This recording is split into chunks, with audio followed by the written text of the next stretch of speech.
अचो तव्हांखे दादू शहर घुमाया। दादू शहर जेको मुख़्तलिफ़ नालनि सां अलक़ाबनि सां मशहूरु आहे। दादू जो अदब, दादूअ जी शाइरी, दादूअ जा फ़नकार, दादूअ जी खोड़ सारियूं ख़ूबियूं आहिनि।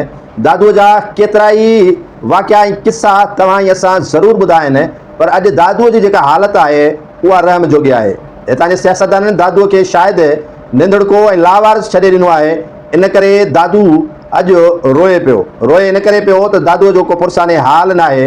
जंहिं दादूअ ते नाज़ हुजणु खपे इन्हनि सियासतदाननि खे, इन्हनि ब्यूरोक्रेटनि खे, उन दादूअ खे बेयारो मददगार छॾियो वियो आहे। दादू ज़िले सां सिंध जे वज़ीर आला जो तालुक़ु आहे।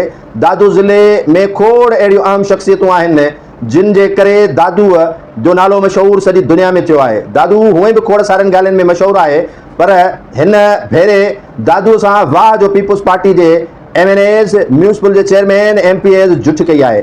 एतिरी जुट कई आहे जो मरकज़ी चौक चौराहा गलियूं घिटियूं किचरनि सां भरिजी वियूं आहिनि, पर उन्हनि खे केरु ख़तमु करण जे लाइ तयारु न आहे। बाक़ी करप्शन ऐं बेड गवर्नेंस ऐं खोड़ सारियुनि अकरबा परवरनि में पीपुल्स पार्टी जे इन्हनि वज़ीरनि, मशीरनि, ब्यूरोक्रेटनि ऐं टाउन म्यूनिसिपल चेयरमैननि जो को सानी न आहे।